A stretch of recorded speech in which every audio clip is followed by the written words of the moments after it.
O que eu vou falar aqui, que é sobre guarda, né, todo mundo sabe que é guarda compartilhada, as questões da guarda compartilhada. Eu vou focar apenas nas questões mais polêmicas. Provavelmente eu não vou agradar todas as pessoas, mas isso não tem nenhum problema, porque o direito vive dessa dialética, né, do sim, do não, e aí nós vamos construindo um novo pensamento. Sobre a guarda compartilhada, que existe, primeiro veio uma lei dizendo que era implantando a guarda compartilhada, depois teve que vir uma outra lei para dizer que a guarda compartilhada era obrigatória, porque antes, quando não era obrigatória, era se possível e nunca era possível, né? Mas aí eu quero trazer uma reflexão a partir de um raciocínio jurídico que eu desenvolvi, que, por exemplo, isso hoje já está até ficando superado, que nós temos 4 tipos de guarda, unilateral, compartilhada, alternada e nidal. Nidal é uma guarda muito mais comum na Alemanha, que é quando os pais saem, os filhos ficam ali no ninho. E depois a guarda compartilhada ou alternada, e que, na verdade, hoje nós temos muito mais, na evolução deste pensamento, nós podemos dizer que nós temos 2 tipos de guarda: guarda unilateral ou guarda bilateral. Guarda compartilhada, né, exercida conjuntamente pelos pais, ou apenas por um deles, ou por 2 ou mais pessoas em conjunto, né, e ali, essa, como as outras imagens todas que eu estarei usando aqui nos slides, são imagens do meu dicionário. Eu tenho um dicionário de Direito de Família e Sucessões ilustrado, onde eu trago, além de alguns conceitos psicanalíticos, 30 mais ou menos, que são essenciais para se entender o direito, alguns elementos artísticos, como a linguagem poética, literária, que complementam um verbete, um conteúdo jurídico, e também algumas imagens. Essa aí eu convidei uma artista, que era coincidentemente meu cliente, para fazer, talvez não dê muito para ver, mas ele viveu esse processo de guarda compartilhada e sofreu muito, fez essa imagem, e aí, assim como outras imagens que eu vou usar aqui, e aí eu aproveito explicitadamente para fazer propaganda do dicionário. O problema da guarda compartilhada, né, aliás, a guarda é sempre uma questão de poder, né? As mães sempre compartilharam a guarda com o vizinho, com a creche, com outras pessoas, mas com ex-marido, não pode, né? Então, o que tem aí de diferença, né? Por que o pai não pode, né? Vamos pensar um pouco sobre isso. Eu sou advogado há mais de 35 anos e eu advogo em Belo Horizonte, lá no meu escritório, e por ter estudado psicanálise, né, ter uma escuta diferenciada pela via da psicanálise, eu falo que o meu escritório é a clínica do direito. Nessa clínica do direito, eu ouço, né, nós precisamos, antes de tudo, escutar o que o outro tem a dizer, e nessa escuta o que a gente vê é que, quando as mulheres, eu atendo homens e mulheres, e muitas mulheres, quando chegam, falam, mas guarda compartilhada, como é que tem uma certa resistência de guarda compartilhada? E aí nós inicialmente fazíamos, não, a guarda compartilhada é diferente de guarda alternada, né? E a guarda compartilhada era de interesse não só dos filhos, mas principalmente das mulheres, para poder dividir a responsabilidade da criação de filhos com as mulheres, porque historicamente os homens sempre encostaram nas mulheres para criar filhos, né? Tanto é que abandono de filhos sempre por parte do pai, nunca é da mãe. Mas tem uma estrutura patriarcal aí que é muito importante a gente pensar sobre ela, porque até hoje nós não temos de verdade uma cultura da guarda compartilhada implementada no Brasil. E isso é muito sério. E por que isso não acontece, né? Então, a guarda compartilhada, ainda que não tenha essa estrutura, ainda que não tenha essa cultura implementada, nós podemos dizer que o fato dela ser obrigatória, ou ainda que não se pratique, mas se no texto lá do acordo da sentença judicial está que a guarda compartilhada, isso já ajuda muito, porque quebra uma estrutura de poder. A guarda não é sua e nem minha, né? Ela é de ambos, né? Ela é nossa. E aí eu proponho que a gente comece a implementar essa cultura, ajudar a implementar essa cultura da guarda compartilhada, mudando algumas palavras, né? Por exemplo, a guarda compartilhada, né, ela sempre traz consigo esse significado. Ela tem as palavras, além do significado, tem um significante.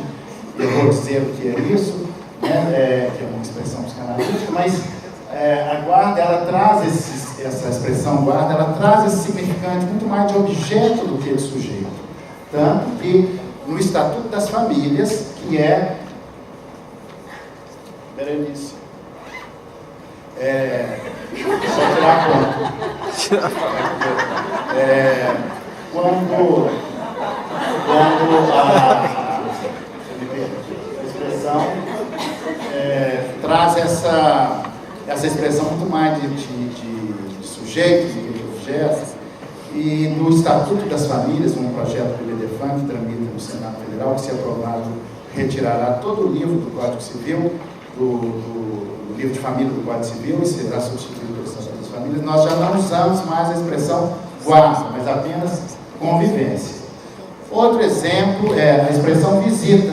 Apesar do Código de Processo Civil ter utilizado essa expressão, uma expressão antiga, né? Visita, ela traz consigo esse significado de frieza, né? E um pai jamais deveria aceitar ser visitante de seu filho, né? Então, porque quando nós falamos dessas expressões, né? Quando nós falamos uma palavra, ela traz consigo um significante. O que é um significante, né? A expressão é a expressão psíquica do som, tal como nossos sentidos o percebem, ao passo que o significado é o conceito a que ele corresponde, né? E a força desse significante é tão forte que, às vezes, ele vai além das palavras, né? Pra vocês terem uma ideia, quando foi implementado o divórcio no Brasil, da expressão desquite para separação judicial, que tirou um pouco do peso dessa palavra. Agora, neste momento atual, nós estamos substituindo a expressão concubinato, ainda usado no Código Civil, por famílias simultâneas. Vejam como nós vamos ressignificando essas coisas, né, essas expressões, nós vamos dando novos significados, trazendo uma nova força, né? Porque, afinal de contas, as palavras têm força. Então, por exemplo, nós devemos começar a evitar a palavra visita. O Estatuto da Criança e Adolescente, desde 1990, usa essa expressão, ela já não usa mais essa expressão visita.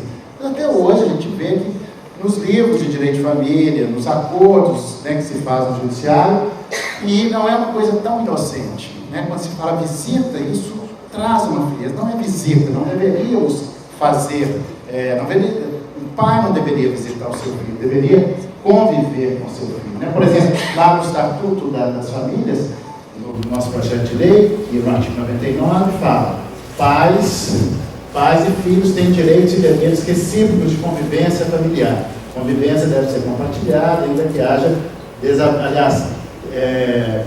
desavença entre os pais. E eu comecei, quando eu atendo os clientes, eu fico pensando, por que as mulheres não querem, né, a guarda compartilhada, né? Ele não cuida bem do filho, ele sempre tem uma desculpa, sempre tem... Será que isso é verdadeiro? Será que tem por detrás desse discurso, né?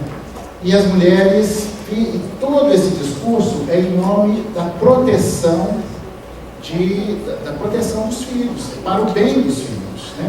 Mas se faz tanta maldade em nome do bem, em nome de Deus até, né, da proteção do filho, né? E até hoje nós temos no judiciário, nós temos juízes que não determinam a guarda compartilhada. Foi preciso que o CNJ, no dia 26 de agosto, de fazer uma resolução, a resolução 25, do dia de agosto de 2016, dizendo, olha que ridículo, mas foi preciso dizer o ridículo. A resolução do CNJ diz: recomenda aos juízes que atuam nas várias famílias que observam o disposto na Lei 13.058, nos termos que especifica. Ou seja, dizendo juiz, cumpram a lei, você precisaria dizer isso, né? Tamanha a resistência. Mas direito é interpretação é subjetivo, e essa subjetividade, ela está contida nessa cultura, né? na cultura patriarcal, em que o homem é um coadjuvante da mulher na criação dos filhos. Assim como os homens, sem querer, dizem, algumas mulheres dizem, meu marido é tão bom, ele me ajuda tanto em casa, né? Mal sabe ela que ele tem que ajudar, ele tem que compartilhar. Da mesma forma que as mulheres dizem, não, eu deixo o pai visitar. Não tem que falar, a mulher a mãe não tem que dizer eu deixo. Quantas mulheres estiverem usando essa expressão eu deixo, nós não temos guarda compartilhada no Brasil. A mulher não tem que deixar o filho, não é dela exclusivamente, né? Então vejam que essas expressões aparentemente simples, né? Como é que nós vamos modificar isso, né? Eu comecei a pensar seriamente nisso quando o meu filho, que hoje tem 18 anos, ele, com 12 anos mais ou menos, ele falou, pai, você não vai separar? Eu falei, mas por que, Tomás? Eu queria ter 2 casas. Lá na minha sala todo mundo tem 2 casas. Então, eu queria ter 2 casas. Você não tem algum problema ter 2 casas, né? E foi por isso, inclusive, que o IBDFAN lançou essa próxima revista sobre igualdade parental, que está aí no stand do IBDFAN, onde nós ouvimos várias pessoas, né, de opiniões diferentes, porque nós não somos uma entidade de uma ideia só, nós temos várias ideias. Aqui, por exemplo, estamos polemizando, eu e o Rodolfo Madalena, que temos opiniões um pouco diferentes, mas isso não é nenhum problema, né? Quem é sócio vai receber isso em casa, e quem se tornar sócio aqui vai receber imediatamente. E tem vários textos aqui sobre essas novas questões polêmicas sobre guarda compartilhada. Afinal de contas, será que ter 2 casas, né? Será que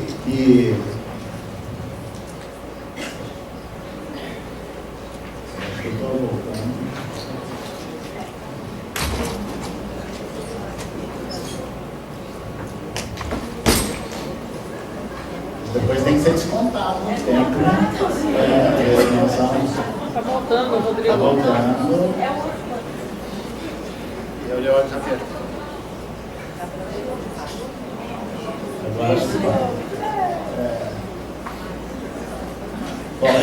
Será que o judiciário, esse aí abriu um parênteses, acabei me perdendo, será que o judiciário não estaria fazendo alienação parental, ou pelo menos revisando, quando ele não determina a guarda compartilhada? Porque a guarda compartilhada, ela pode funcionar como um antídoto da alienação parental. E a alienação parental, que eu abro um breve parênteses, que nós já resolvemos dentro da reunião da diretoria do IBDFAN, né? E a lei da guarda compartilhada foi uma elaboração, o IBDFAN participou ativamente da aprovação dessa lei. Na minha opinião, isso é uma das leis, dos textos, dos avanços legislativos mais importantes dos últimos tempos, né? Que é dar um nome novo para essa maldade antiga, né? E para esse velho problema. E aí tem, inclusive, essa dúvida, aliás, para mim não é dúvida, mas muita gente fala síndrome da alienação parental, que veio importada dos Estados Unidos assim, mas não necessariamente é uma síndrome, porque a síndrome é uma categoria médica, pode até ser que em alguns momentos aconteça uma síndrome, que tenha uma síndrome, mas não necessariamente, nem sempre é uma síndrome, portanto, na lei que nós fizemos, né, chama-se alienação parental, e agora estamos com um grande problema, que tem entidades mobilizadas para revogar a lei da alienação parental, né? Isso é uma outra, não dá para gastar meu tempo aqui, meu curto tempo com isso, mas o IBDFAN já se posicionou oficialmente, está se posicionando e abrindo uma campanha em combate a essas pessoas que querem revogar a lei da alienação parental. Aí uma imagem que também está no dicionário, que é da minha ideia, que simboliza a alienação parental, né? Que resume a história da alienação parental, que é você não quis ficar comigo, vai comer o pão que o diabo amassou, nem você, o filho, vai querer ficar com você. E a minha ideia mata os próprios filhos, né, em razão disso. E então, a guarda compartilhada, não há dúvida que algumas pessoas no começo falam, bom, será que é possível a guarda compartilhada obrigatória? Né? Se não fosse obrigatória, para quem, quando é consenso, nem precisaria de lei, portanto isso não faz muito sentido, né? E a lei jurídica é exatamente para colocar esse limite em quem não a tem. E aí, a instituição da guarda compartilhada de filho não se sujeita à transigência dos genitores ou à existência de naturais desavenças entre os cônjuges. Essa é uma decisão de 2017 do ministro Ricardo Vilas Boas, né, da STJ, em que ele reforça essa ideia da guarda compartilhada. E aí uma outra decisão de 2011 que ajudou a mudar o paradigma, que é da ministra Nancy Andrighi, né, que a gente sempre cita, muito antes da lei da guarda compartilhada, ela já tinha esse entendimento, é uma decisão paradigmática que todos conheciam, que conhecem, e aí uma outra decisão, aliás, uma posição da Beatriz Marinho, uma psicanalista que eu gosto muito, não sei se ela está presente aqui, né?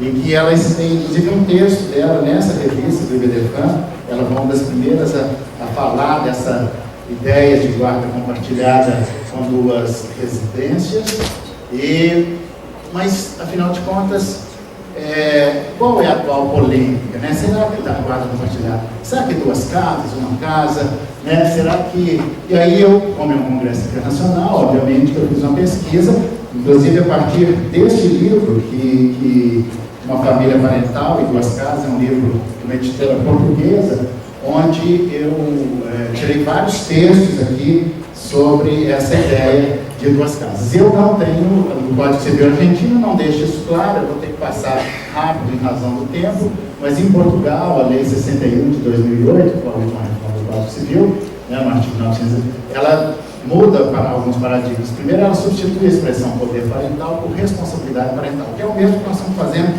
no Estatuto das Famílias. Depois, a guarda conjunta, e ela fala de guarda conjunta, residências alternadas é possível, mas não obrigatório.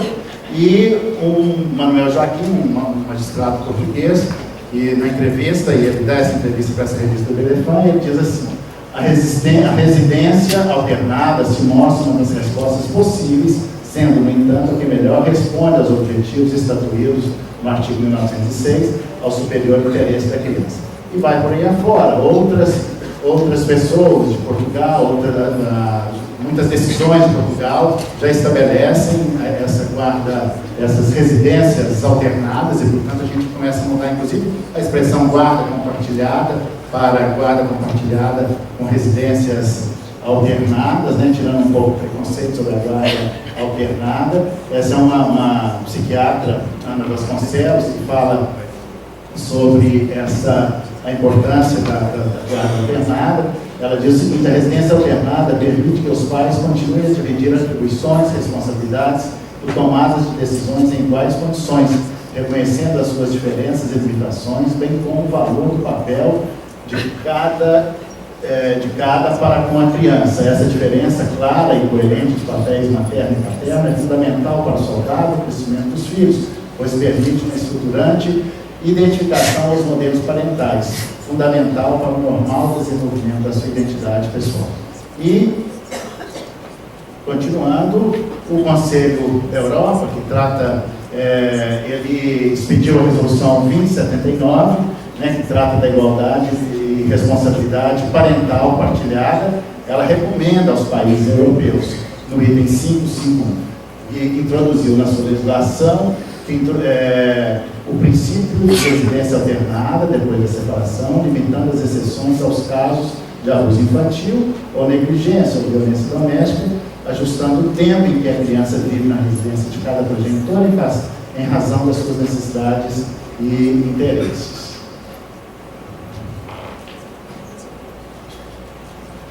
Na França também, eu vou ter que pular, mas depois eu posso passar esse slide para vocês, ou podem me pedir lá no e-mail, eu vou deixar os meus contatos, né, em vários países,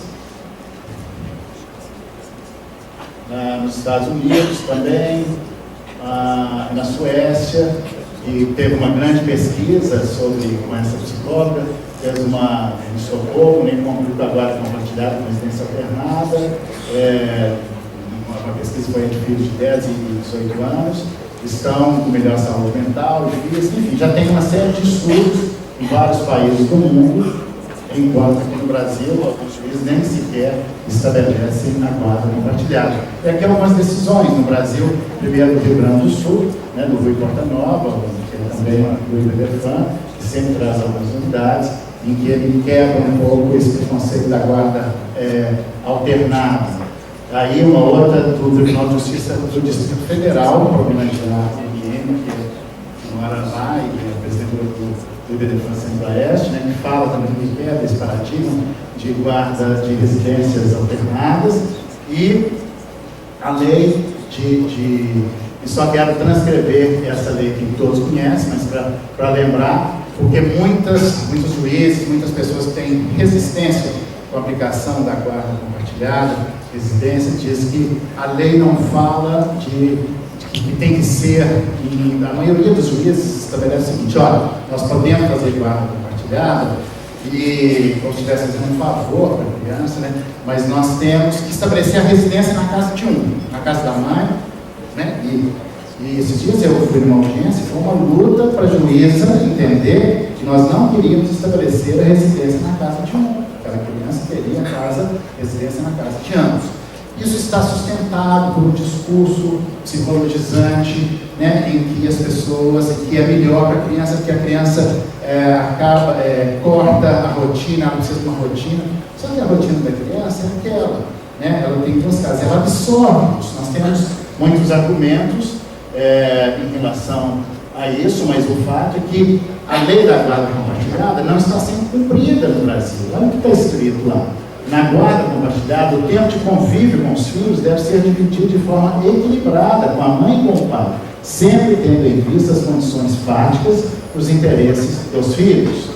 E o parágrafo terceiro diz: na guarda compartilhada, a cidade é considerada a base de moradia. As pessoas leem isso assim: a casa da mãe é a base de moradia. Isso não está escrito em lugar nenhum. Como eu disse, a interpretação é subjetiva, e subjetiva vai sempre de acordo com o interesse, né, com a convicção pessoal, particular de cada um. Mas o grande problema é que isso está inserido num contexto da família patriarcal. E isso ainda é muito forte para nós. É difícil, mas são congressos como esse que a gente começa a pensar. Muitos aqui resistirão, não gostarão disso que eu estou dizendo. Nossa, mas isso quebra a rotina do filho, né? Mas nós temos que começar a pensar nisso, e eu aprendi muito, principalmente com os clientes e com os pais que são privados da convivência do filho, porque a educação de criança se faz no cotidiano, né? O pai não pode ser um recreador no final de semana, como as pessoas, como muitos querem que ele seja. É esse paradigma que nós temos que quebrar. Aqui está a imagem de uma família, por acaso é a minha família, né, que está lá no verbete, família patriarcal, que acho que né, porque essa família, né, nessa época era assim, né? Agora, enquanto a mulher estiver falando, eu deixo, nós temos que cortar isso. Assim, quando eu ouço na audiência, num acordo de guarda, onde a mulher, não, eu deixo. O que a mulher deixa, né? Não tem que deixar. O filho é dela, o filho de ambos, né? Então, são algumas palavras, isso é importante nós começarmos a mudar isso, e para implementar a cultura da guarda compartilhada.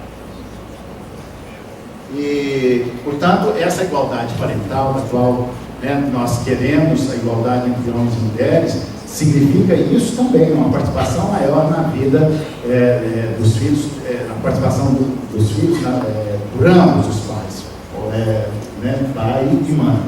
E aí algumas questões que eu anotei, né, sobre esse pensamento contrário, né, de que a criança vai ficar para cá, para lá, vai cortar sua rotina, né? E, na verdade, as crianças são adaptáveis, maleáveis e se ajustam a novos horários, desde que não sejam disputados continuamente e privadas de seus pais. É a mesma coisa que eu falo para os meus clientes: olha, filhos de pais separados não são infelizes. Infelizes são filhos de pais que brigam, é a mesma coisa, né? Ter dois lares pode ajudá-los a entender que a separação dos pais nada tem a ver com eles, né? E afasta esse medo de exclusão que poderia sentir por um deles. E se pensar verdadeiramente na criação dos filhos, né, os pais vão fazer essa guarda compartilhada com residências alternadas e, finalmente, a gente implementar a guarda compartilhada no Brasil, né? E porque da forma como ela está colocada hoje, ela não atende ao interesse das crianças, ela vê o olhar ela é aplicada e colocada pelo olhar dos adultos. Então nós precisamos levar o princípio do melhor interesse da criança a sério, que é o que esse painel aqui vai falar, né, sobre a questão da adoção, porque nós não levamos o princípio do melhor interesse da criança a sério. O olhar sobre isso é sempre o olhar do adulto, é isso que nós precisamos mudar, né? O lugar das crianças e adolescentes é ao lado de suas referências principais, né? Pai e mãe, sua rotina será de duas casas, né? E eu tive essa experiência em casa, do meu filho pedindo, querendo ter duas casas, achando a maior vantagem de ter duas casas, né? Que aquilo que foi atribuído exclusivamente às mulheres por séculos e séculos como cuidado do filho, já não é mais assim. Então esses são os paradigmas que estão mudando, e é isso que nós precisamos repensar, né? E parte da responsabilidade dessa mudança advém com a psicanálise. Eu tenho que puxar a sardinha para o meu lado, ao traduzir para o direito que paternidade e maternidade são funções exercidas, né? E assim essas funções, esses papéis podem ser alternados e substituídos entre pai e mãe. E aí eu termino invocando uma psicanalista que eu gosto muito, Maria Rita Kell, onde ela diz o seguinte: sabemos que todos os papéis dos agentes familiares são substituíveis, por isso é que chamamos de papéis. O que é insubstituível é um olhar adulto sobre a criança, a um só tempo amoroso e responsável, desejante de que essa criança exista e seja feliz na medida do possível. Insubstituível é o desejo do adulto que confere um lugar a este pequeno ser, concomitante com a responsabilidade que impõe os limites deste lugar, né? E então encerra aí a propaganda do meu dicionário, e aqui onde podemos